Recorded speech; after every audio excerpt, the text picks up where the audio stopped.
નમસ્તે, મારું નામ રાજેશ પંડ્યા.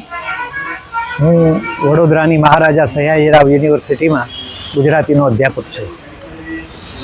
ગુજરાતી સાહિત્ય પરિષદનું 35મું જ્ઞાન સત્ર સાવરકુંડલા મુકામે યોજાયું છે અને આ જ્ઞાન સત્ર યોજવા માટે વિદ્યાગુરુ ફાઉન્ડેશન એણે નિમંત્રણ આપ્યું.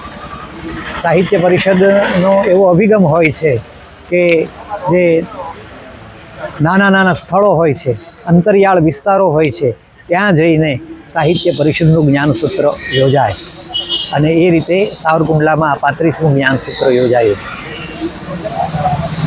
ડિસેમ્બરની 19, 20 અને 21 આ 3 તારીખોએ 3 દિવસ સુધી ઘણા બધા વ્યાખ્યાનો થયા અને એમાં સાહિત્યના જુદા જુદા સ્વરૂપો વિશે, સાહિત્યકારોના સર્જન વિશે, છેલ્લા વર્ષમાં 2024ના વર્ષમાં જે કંઈ સર્વૈયું થયું છે, જુદા જુદા સાહિત્ય સ્વરૂપોમાં રચનાઓ થઈ છે, સર્જન વિવેચન થયું છે, એની ઉપલબ્ધિ વિશે વ્યાખ્યાનો થયા.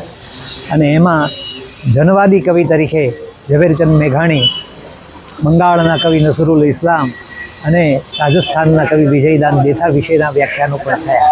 અનુવાદનું પણ એક સત્ર યોજાયું અને એ રીતે અહીંના અંતરિયાળ વિસ્તારમાં આ રીતે સાહિત્ય પરિષદની પ્રવૃત્તિ પહોંચી. અહીંયા ઘણા બધા વિદ્યાર્થીઓ પણ ઉપસ્થિત રહ્યા. આજુબાજુની કોલેજમાંથી આવ્યા છે, અહીંના સ્થાનિક વિદ્યાર્થીઓ છે અને એ રીતે લગભગ 250-300 જેટલા વિદ્યાર્થીઓ આ સાહિત્ય પરિષદના જ્ઞાન સત્રમાં ઉપસ્થિત રહ્યા.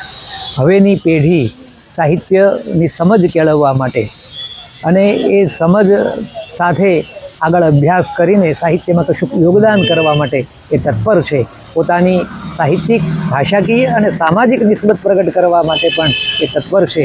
એવી એક શ્રદ્ધા, એવી એક આશા પણ વિદ્યાર્થીઓની આ ઉપસ્થિતિ જોતાં જણાય છે.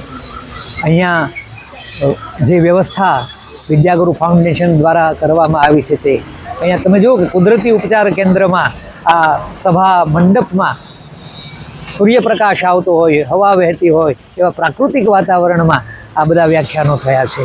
અને ત્યાં મહાત્મા ગાંધી અતિથિ ગૃહમાં મહેમાનોને નિવાસ આપવામાં આવ્યો છે. જુદી જુદી શાળાઓમાં અને અન્ય સંસ્થાઓમાં પણ વિદ્યાર્થીઓ અને બીજા બધા રહ્યા છે. તો જાણે કે આખું સાવરકુંડલા આ ઉજવણી કરતું હોય એવું લાગે છે. બધાના મનમાં, આપણા સૌરાષ્ટ્રમાં આતિથ્ય ભાવના તો જાણીતી છે, એટલે બધાના મનમાં પણ આ રીતે મહેમાનોનો સત્કાર કરવો એ ઉમળકો પણ દેખાય છે. બધી જ વ્યવસ્થા સુચારુ રીતે થઈ છે, એનો આનંદ હું પ્રગટ કરું છું. હું સાવરકુંડલાની પાસે મહુવા ગામ આવ્યું છે અને મહુવાના એક ગામડાનો જ વતની છું, એટલે મને તો જાણે કે સાવરકુંડલા આવ્યો એટલે મારા વતનમાં આવ્યો હોય એવો અનુભવ થાય છે. હું ઉદયન ઠક્કર મુંબઈથી આવું છું અને કવિ છું. તે આપણામાં કહેવત કરીને કે નાનો પણ રાઈનો દાણો, એટલે આ તમારું સાવરકુંડલા જ્ઞાન સત્રમાં કે 400-500 સાહિત્ય રસિકો. અને મને હમણાં એક બહેન મળ્યા, એ ન્યૂ જર્સીથી આવે છે. એણે કહ્યું કે હમણાં જ અમારે નોર્થ અમેરિકા લિટરરી એકેડમી એનું દ્વિવાર્ષિક સંમેલન થયું.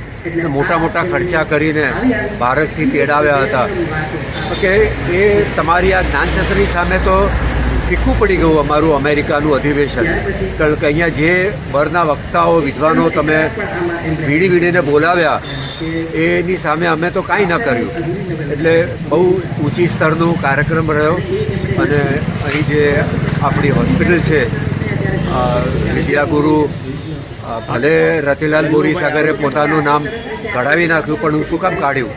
એટલે વિદ્યાગુરુ રતિલાલ બોરીસાગર ફાઉન્ડેશન એની હોસ્પિટલ આવડી મોટી, હવે 300 બેડની થશે અને આસપાસના બધા ગામોમાંથી દર્દીઓ આવીને નિઃશુલ્ક સારવાર કરી જાય એ બહુ મોટી ચીજ છે.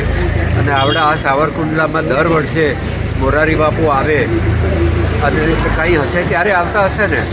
એટલે સાવરકુંડલા એક મનોજ ખંડેરિયાની 2 પંક્તિથી પૂરું કરું કે અહીંયા એટલા બધા સાહિત્યકાર મિત્રો મળ્યા કે અચાનક ધૂળમાંથી જે રીતે સિક્કો મળી આવે, અજાણ્યા ગામમાં, એવી રીતે મિત્રો મળી આવે.